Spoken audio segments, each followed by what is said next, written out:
நீங்கள் பார்த்து கொண்டிருப்பது உங்கள் ஜாஷுவா டிவி. சகல ஜனங்களுக்கும் நற்செய்தி.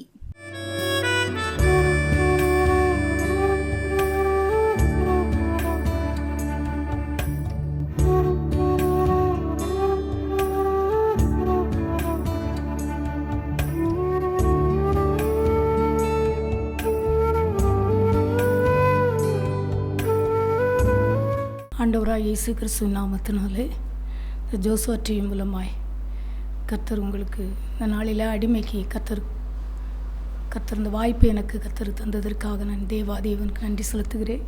கர்த்தர் நம்மை ஆசீர்வதிப்பாராக. நம்ம ஆண்டவர் நம்மை ஆசீர்வதிக்கிற தேவன், நம்மை பலுகவும் பெருகவும் பண்ணுகிற தேவன். கண்களை மூடி நாம் ஜெபிக்கலாமா? பரலோக தந்தையே, உமக்கு நாங்கள் நன்றி செலுத்துகிறோம். நீர் எங்களோடு பேசும். நீர் பேசுகிறவர் அப்பா. நீர் மனிதனோடு பேசுகிறவர், எல்லாரோடு நீர் பேசுகிறவர் அப்பா. ஊழியர்களோடு பேசுகிறவர், தீர்க்கதரிசிகளோடு பேசுகிறவர், எங்களோடும் பேசும்.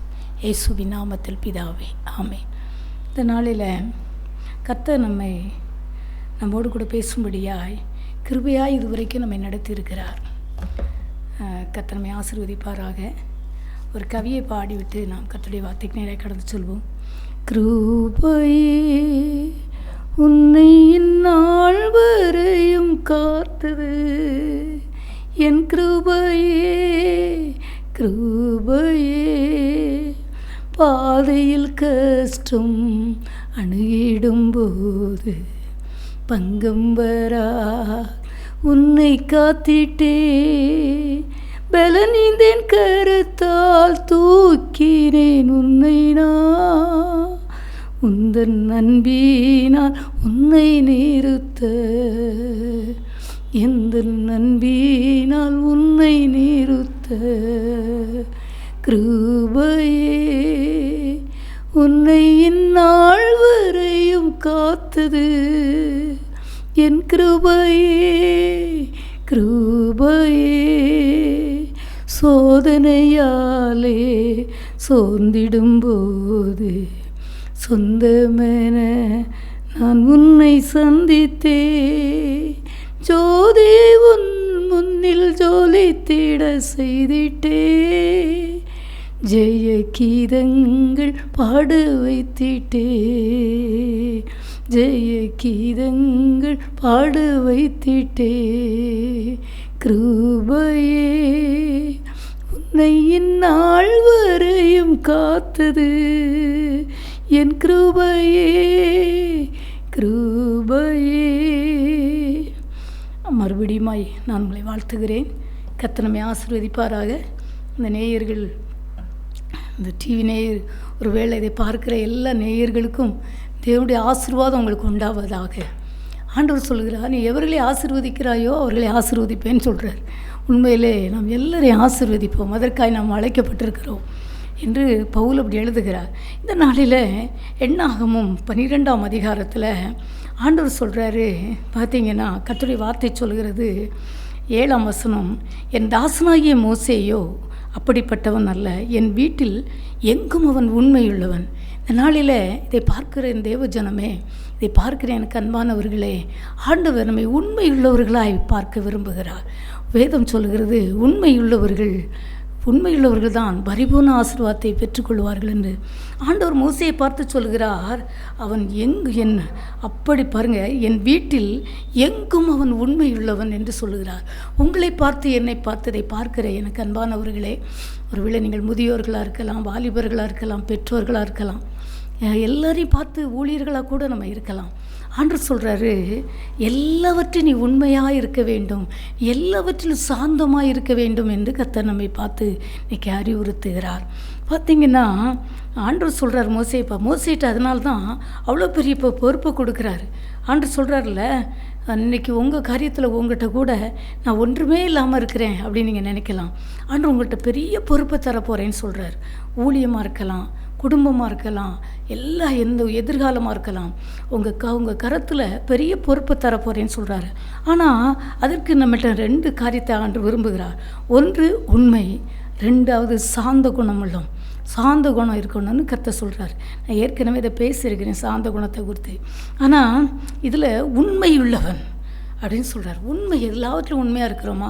நம்ம ஜெப வாழ்க்கையில் உண்மையாக இருக்கிறோமா? அன்று நம்ம ஆலயத்துக்கு போகிறதுல உண்மையாக இருக்கிறோமா? கர்த்தரை தேடுகிற நேரத்தில் நம்ம உண்மையாக இருக்கிறோமா? அவரை ஒர்ஷிப் பண்ணுறதுல உண்மையாக இருக்கிறோமா? வீட்டுக்குள் உண்மையாக இருக்கிறோமா? கணவனுக்கு நாம் மனைவி உண்மையாக இருக்கிறோமா? மனைவி கணவனுக்கு உண்மையாக இருக்கிறோமா? பிள்ளைகள் பெற்றோருக்கு உண்மையாக இருக்கிறார்களா? அதுதான் இல்லை. ஆண்டவர் பார்த்திங்கன்னா இந்த நாளிலே உண்மை உள்ளவர்களை தான் ஆண்டு நேசிக்கிறார். உண்மை உள்ளவர்கள் தான் பரலோகம் போக முடியும். ஏன் மோசையை பார்த்து உண்மை இல்லைன்னு சொன்னார்னா, இன்றைக்கி நம்ம அநேகர் ஊழியத்துக்கு அர்ப்பணிச்சிருக்கிறோம். ஆனால் நம்ம ஜெபிக்கிறோன்னு சொல்கிறோம். ஒன்றாவது ஒருவேளை ஜனவரியில் சொல்லியிருப்போம், நான் அப்படி காலையில் எழும்புவேன், ஜெபிப்பேன். ஆனால் நம்ம எத்தனை காரியத்தில் நம்ம உண்மையாக இருக்கிறோம்? இன்றைக்கி கொஞ்சம் நம்ம உய்த்து ஆராய்ந்து நம் தேவ சமூகத்தில் நம்ம ஆராய்ந்து பார்க்க வேண்டியதாக இருக்கிறது. வசனம் சொல்கிறது, அவன் எங்கே உண்மை இல்லைனா. ஏன் ஆண்டவர் அப்படி சொல்கிறாருன்னா, பார்த்திங்கன்னா இன்றைக்கி உங்கள் கருத்தில் ஒரு பெரிய ஆசீர்வாதத்தை தரப்போகிறாரு. அதுக்கு உண்மை தேவை, சாந்தம் தேவை. அப்படி இருக்க போய் தான் மோசேட்டு அப்படி கொடுத்து அப்படி அவனை பல செங்கடலை பிளக்கும்படியான கிருபைகளை கூட கர்த்தர் கொடுத்து செங்கடலை பிளந்து பார்வோனை மூடி தேவ ஜனங்களை வழிநடத்தினார். இங்கே பார்த்தீங்கன்னா ஆண்டவர் சொல்கிறாரு, ஏன் அவன் அப்படி இருந்தான்னா, ஆண்டவர் சொல்கிறார்ல 34:10 யாத்ரா 34:10 பெரிய காரியத்தை செய்ய போகிறேங்கிறார். உங்களை கொண்டு இன்றைக்கி ஆண்டவர் உங்களுக்கு சொல்கிறாரு, நான் ஒன்றை கொண்டு நான் உன் குடும்பத்தில் பெரிய காரியம் செய்யணும்னா உன்கிட்ட உண்மை தேவை. நம்ம ஜெப வாழ்க்கையில் எப்படி இருக்கோம் மறுபடியும் நம்ம டெஸ்ட் பண்ணி பார்ப்போம். ஒருவேளை ஸ்கூலுக்கெலாம் ஒழுங்காக போகலன்னு வச்சுக்கோங்களேன், அங்கே நமக்கு அட்டெண்டன்ஸ் கிடையாது. ஒருவேளை நம்ம ஆலயத்துக்கு நம்ம எப்படி போகிறோம்? சிலர்லாம் 10-20க்கு வர்றாங்க. இல்லை, அதெல்லாம் தேவன் அங்கீகரிப்பது இல்லை. இங்கே பார்த்தீங்கன்னா ஆண்டவர் இன்னைக்கு ஒருவேளை அவன் நம்ம ஒரு மோசே வாழ்க்கையில் நம்மை கூட அப்படி எதிர்பார்க்கிறார். வாழ்ந்து காட்டினவர்கள் பட்டியல் மட்டும்தான் வேதத்தில் எழுதப்பட்டிருக்கிறது. வாழ்ந்து காட்டியவர்கள் நானும் நீங்களும் வாழ வேண்டும் என்று கர்த்தர் எதிர்பார்க்கிறார். யாத்திராகமம் 32ஆம் அதிகாரத்தில் கர்த்தருடைய வார்த்தை சொல்கிறது, பார்த்திங்கன்னா அவன் ஒரு கெஞ்சி ஜெபிக்கிற மனுஷனாக இருக்கிறான். 32ஆம் அதிகாரம் 14ஆம் வசனத்தில் பார்த்திங்கன்னா, அப்பொழுது அந்த 13ஆம் வசனத்தில் பின்பாகத்தில் அப்படி எழுதியிருக்கிறது. ஆண்டவர் சொல்கிறாரு, மோசே அப்படி ஜெபிக்கிறாரு, உமது தாசராகிய ஆபிரகாமையும் ஈசாக்கையும் இஸ்ரவேலையும் நினைத்தருளும். ஜெபத்தை பாருங்களேன். இஸ்ரவேல் ஜனங்களுக்காக அப்படி போராடுகிறான். இன்றைக்கி கூட நாம் கூட இன்றைக்கி உலகத்தில் ஜனங்களெல்லாம் அழிந்து கொண்டு இருக்கிறார்கள். இதை பார்க்கிற தேவ ஜனமே, நம்ம கிறிஸ்தவ ஜனம் எப்படி இருக்கோம்னா, நம்ம ஃபேமிலி நம்ம ரவுண்டு மட்டும்தான் ஓடிக்கிட்டு இருக்கோம். இல்லை, நானும் நீங்களும் அதற்காக அழைக்கப்படலை. அது நம்ம உண்மையிலும் நம்ம சொல்ல தகுதியே இல்லை. நம்ம நினைக்கிறோம், செபிக்கிறோன்னு சொல்கிறோம், ஆனால் ஒருவர் கூட நம்ம இந்த காரியங்களெல்லாம் செய்யவில்லை.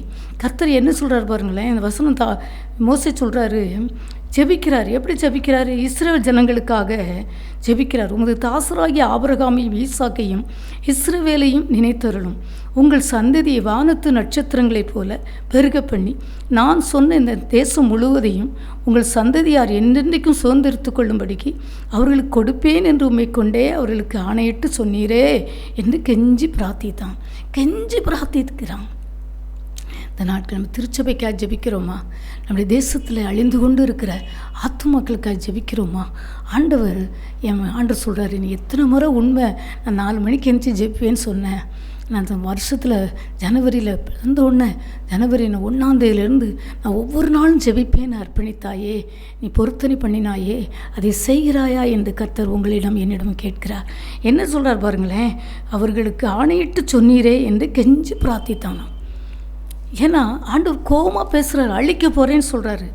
ஆனால் என்ன செய்கிறார் பாருங்களேன். 14ஆம் வசனம் சொல்கிறது, அந்த யாத்திராகம் 32:14, அப்பொழுது கர்த்தர் தமது ஜனங்களுக்கு செய்ய நினைத்த தீங்கை செய்யாதபடிக்கு பரிதாபம் கொண்டாராம். இந்த நாட்களில் ஆண்டவர் உங்களை பார்த்து சொல்கிறாரு, நம்ம ஜெபிச்சோன்னா, இதை பார்க்குற தேவ ஜனமே, நீங்களும் நானும் ஜெபிச்சோன்னா அநேகரை ஆண்டவர் சொல்கிறார் இந்த வசனத்தில், செய்ய நினைத்த தீங்கை அழிவை தடுத்து நிறுத்துவாராம். அதற்காகத்தான் உங்களையும் என்னையும் ஜெபிக்க சொல்லுகிறார். இந்த நாளிலே நாம் நம்மை அர்ப்பணிக்கலாமா? கிருபையாய் நம்ம இதுவரைக்கும் நடத்தி இருக்கிறார். ஒருவேளை நம்முடைய குடும்பங்களில் எத்தனையோ பிரச்சனைகளை கர்த்தர் எத்தனை காரியங்களை நமக்கு மாற்றி கொடுத்துருக்கிறார் நம்முடைய ஜெபத்தினால. நம்முடைய தேச தலைவர்கள், ஒருவேளை கொஞ்சம் தேசத்தை பாருங்களேன். ஆண்டவர் இன்னைக்கு எனக்கு பாரப்படுத்தினது தான். தேசம் எப்படி இருக்குது? ஒருவேளை தலைவர்களுக்காக, முதல்வர்களுக்காக, ஒருவேளை எல்லாருக்காக நம்ம ஜெபிக்க கடமைப்பட்டு இருக்கிறோம். எம்எல்ஏக்களுக்காக, எம்பிக்களுக்காக, எல்லாருக்காக நம்ம ஜெபிக்க அழைக்கப்பட்டிருக்கிறோம். ஆனால் நமக்கு என்னன்னு உட்கார்ந்துருக்குறோம். இல்லை, அதில் நம்மகிட்ட உண்மை இல்லை, நம்மகிட்ட அன்பு, நம்மகிட்ட அதை குறித்த ஒரு கரிசனையே இல்லை. ஒருவேளை இந்த மோசேக்கு இஸ்ரவேல் ஜனங்களை குறித்து அவ்வளோ ஒரு பாரம். அதனால தான் கெஞ்சி பிரார்த்திக்கிறான். கெஞ்சினா ஆண்டவரை விடாப்பிடியாய் ஜெபிங்க, ஆண்டவரை செய்திருங்க, நீங்கள் அழிக்க மாட்டேன்னு சொன்னீங்களா? ஆபிரகாமை நினச்சி ஆபிரகாமையும் பாருங்கள், தாசராகி ஆபிரகாமையும் ஈசாக்கையும் இஸ்ரவேலை நினைத்துள்ளோம், எங்கள் முற்பிதாக்களை நினச்சிருங்க. இன்றைக்கி நமக்கெல்லாம் எத்தனை பேர் ஜெபிச்சு நம்மளை எழுப்பியிருக்காங்க தெரியுமா? நம்ம ஜெபிக்க போய் தான் இயேசுப்பா கூட இன்றைக்கா நமக்காக ஜெபித்து கொண்டு இருக்கிறார். இயேசுப்பா ஜெபிக்க போய் தான், அநேக பரிசுத்தவான்கள் ஜெபிக்க போய் தான் நானும் நீங்களும் நிலை நிற்கிறோம். எல்லாம் நம்ம எப்போவே விழுந்து போயிருப்போம் தெரியுமா? இயேசுப்பா ஜெபித்து கொண்டு இருக்கிறார். வேதம் அப்படி எழுதியிருக்கிறது. யோவான் 17ஆம் அதிகாரத்தில் நமக்காக ஜெபித்து கொண்டு இருக்கிறார், இன்றும் ஜெபித்து கொண்டு இருக்கிறார். நான் ஒரு நாட்களை முன்னால் நினச்சேன், நமக்கு இவ்வளோ பிரச்சனையில் நமக்கு யார் ஜெபிப்பா அப்படின்னு நான் நினச்சது உண்டு. ஏசுப்பா பல வருடங்களுக்கு முன்னே அப்படி சொன்னார், நான் உனக்காய் ஜெபித்து கொண்டு இருக்கிறேன்.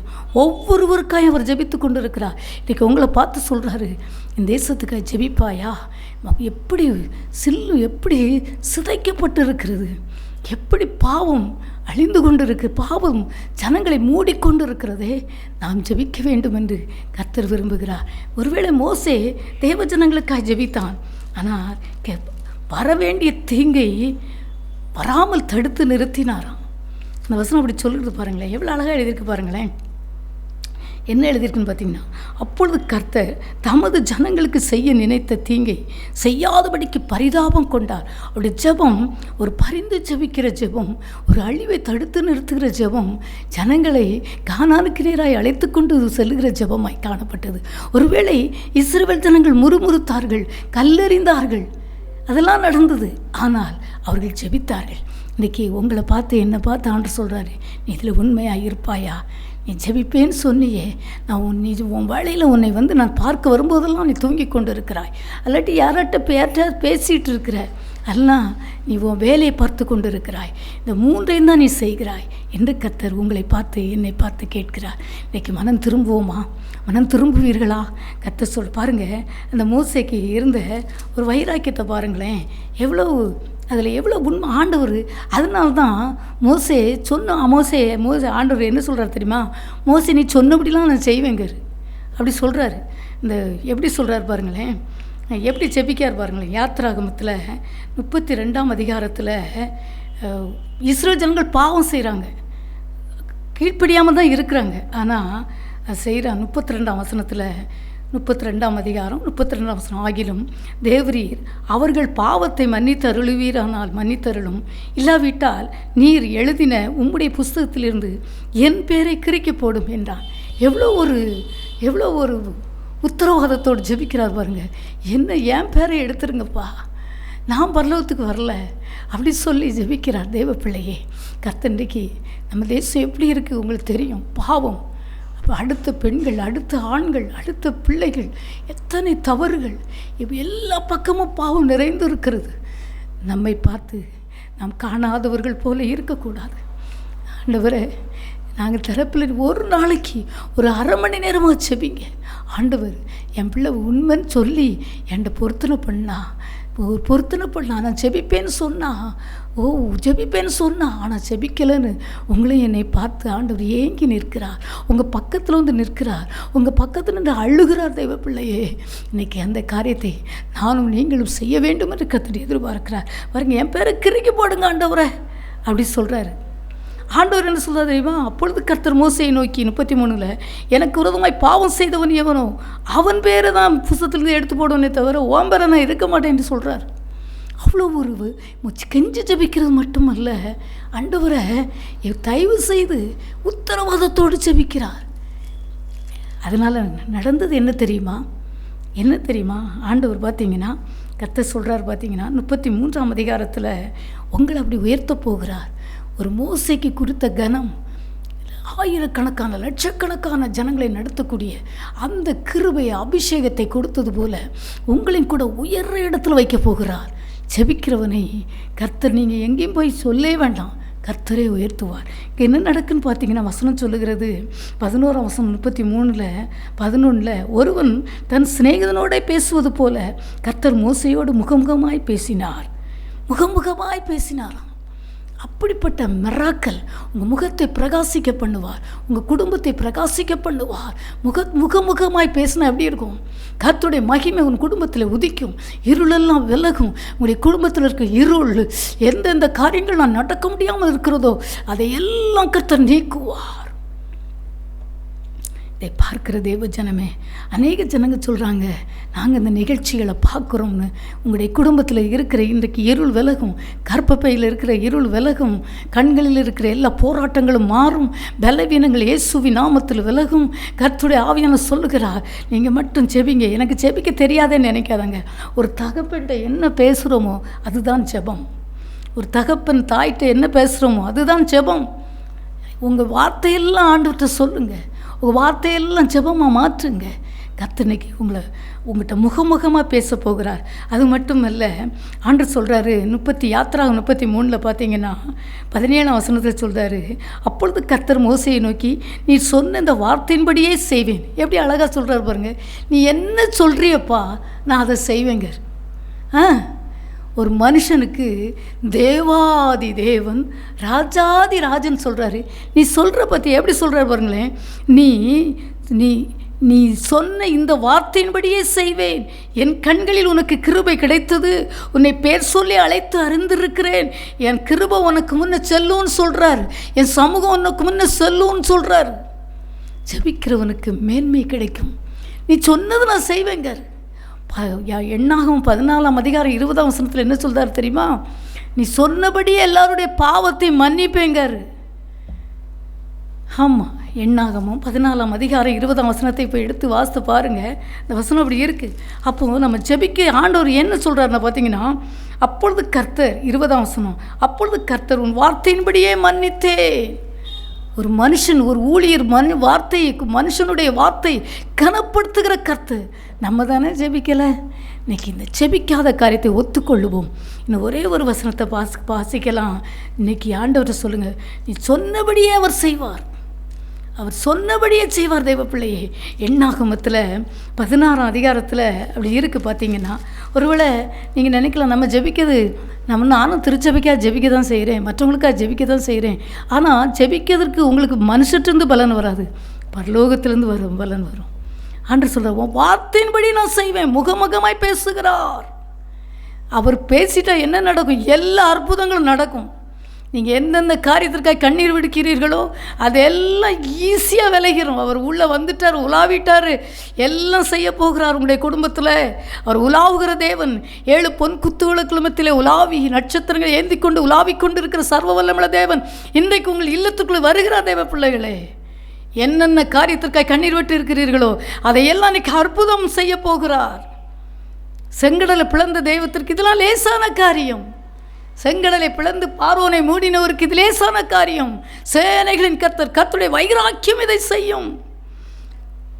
இந்த 16ஆம் அதிகாரத்தில் ஒரு வசனத்தை வாசிக்கலாம். பார்த்தீங்கன்னா இங்கே என்ன நடக்கு பார்த்தீங்கன்னா, ஆண்டவர் சொல்கிறாரு 45 கர்த்தர் 44 கர்த்தர் மோசையை நோக்கி, இந்த சபையாரை விட்டு விலகி போங்கள், ஒரு நிமிஷத்தில் அவர்களை அதமாக்குவேன் என்றார். அவர்கள் முகங்குப்புற விழுந்தார்கள். எவ்வளோ தாழ்மை. அதனால்தான் ஆண்டவர் சொல்கிறாரு, நான் மன்னித்தேன். அவன் உண்மையுள்ளவன், அவன் எங்கும் உண்மையுள்ளவன். அவங்கெல்லாம் திட்டுறாங்க, சபையாரெல்லாம் திட்டுறாங்க, மோசையை எங்களை எதுக்கு கூட்டு வந்த அப்படின்னு சொல்லி திட்டுறாங்க. ஆண்டவரே சொல்கிறார், இவங்களை விட்டு விலகி போன்னு சொல்கிறாரு. முகங்குப்புற விடுறாங்க ஆரோனும் மோசேயும். தேவப்பிள்ளையே, அப்படிப்பட்ட ஒரு தாழ்மையின் ஒரு சொருவியைத்தான் கர்த்தர் சொல்கிறார். அவன் எங்கும் உண்மையுள்ளவன், அவன் சாந்தம் உள்ளவன், குணமுள்ளவன். கர்த்தர் இன்னைக்கு உங்களை கொடுத்து சாட்சி சொல்ல வேண்டும் என்று விரும்புகிறார். சாட்சியாக என் பிள்ளையை சொல்லணும், என் பிள்ளை உண்மையுள்ளவன்னு சொல்லணும், என் பிள்ளை சார்ந்த குணமுள்ளவன்னு சொல்லணும், என் பிள்ளை ஒரு ஜெப வீரன்னு சொல்லணும், என் பிள்ளை ஒரு ஊழியக்காரன் சொல்லணும், என் பிள்ளை என் நேசகுமாரத்தி, என் நேசகுமாரன்னு சொல்லணும்னு உங்களை குறித்து ஏங்கி நிற்கிறார். ஜெபிப்பீர்களா? பிறகு நீங்கள் அதுக்கு ஒன்றும் செய்ய வேண்டாம். ஆனால் நீங்கள் ஒரு மணி நேரம் ஜெபிங்க. ஆண்டவருக்கு நேரத்தை கொடுங்க. வாலிபர்களுக்காக ஜெபம் பண்ணுங்க. குடும்பங்கள் சிதைக்கப்படுகிறதே, வாலிபர்கள் சிதைக்கப்படுகிறார்களே, சிறுவர்களுக்கு செல்லு பார்த்தே கண்ணு வம்பா போகுதே. யோசித்து பார்ப்போமா? ஜெபிப்போமா? கர்த்தனைக்கு உங்களை உண்மையுள்ளவர்களாய் மாற்ற விரும்புகிறார். ஒரு மோசே பாருங்கள், முகங்குப்புற விழுந்தாங்களாம், ஓடுறாங்க, அக்கினியை போடுறா, ஜெபத்தை போடு, அழிவை தடுத்து நிறுத்தணும். அந்த எண்ணாகம 16 வாஸ்து பாருங்கள், அழிவை தடுத்து நிறுத்தும்படியா மரித்தவர்களுக்கும் மரியாதை நடுவே நிற்கிற கீழே நிற்கிற மக்களுக்கு நடுவே நின்று திறப்பலை நிற்கிறார்கள். தெய்வ பிள்ளையே, நீங்கள் ஜெபிச்சிங்கன்னா கர்த்தர் எல்லாரையும் ஆசீர்வதிப்பார். உங்கள் குடும்பத்தை மட்டுமா? நீ யாருக்கெல்லாம் ஜெபிக்கிறீங்களோ உங்களை எல்லாம் ஆசீர்வதிப்பார். நம்முடைய திருச்சபைகளை ஆசீர்வதிப்பார். இதை பார்க்குற ஒவ்வொருவரையும் ஆசீர்வதிப்பார். எல்லாரும் கண்களை மூடி நாம் ஜெபிக்கலாமா? கர்த்தனைக்கு சொல்கிறார், செங்கலை பிளப்பது எனக்கு லேசான காரியம், உங்களுக்கு அற்புதம் செய்வது எனக்கு லேசான காரியம். ஒரு இரவு போதும், உங்களுக்கு ஒரு நிமிஷம் போதும் ஆண்டவர் அற்புதம் செய்ய. கண்களை மூடி நாம் ஜெபிப்போம். பரலோக தந்தையே, உமக்கு நாங்கள் நன்றி செலுத்துகிறோம். நன்றியோடு உம்மை துதிக்கிறோம் அப்பா. ஆமாண்டவரே, எங்கள் பிள்ளைகள் உண்மையற்ற தன்மைகள், பொய், கர்த்தருக்கு பிரியமில்லாத வார்த்தைகள், கர்த்தருக்கு பிரியமில்லாத புறங்கூறுதல்கள் எல்லாம் தேவ ஜனங்களை விட்டு எல்லாம் வெளியேறட்டும் என்று நான் ஜெபிக்கிறேன். ஜீசஸ், எல்லாரையும் பரிசுத்தப்படுத்தும் ஐயா. ஆமாப்பா, அவர்கள் ஆண்டவரே உங்கள்கிட்ட ஆண்டவரே 1ஆம் தேதியில் சொன்ன எல்லா காரியங்களையும் ஜெபிப்பேன், 4:30 எழும்புவேன், கர்த்தரை ஆராதிப்பேன், ஜெபிப்பேன், ஆலயத்துக்கு ஓடுவேன், கர்த்தருக்கு கொடுப்பேன், வர்ஷிப் பண்ணுவேன், மற்றவர்களுக்காக ஜெபிப்பேன் என்று ஒவ்வொரு ஆண்டவரே அவர்கள் சொன்ன ஒவ்வொரு காரியத்தையும் செய்வதற்கு பலன் கொடுப்பீராக, ஆசீர்வதிப்பீராக. ஆண்டவரை பார்க்கிற கண்ணீரோடு இருக்கிற குடும்பங்கள் ஏராளம் ஐயா.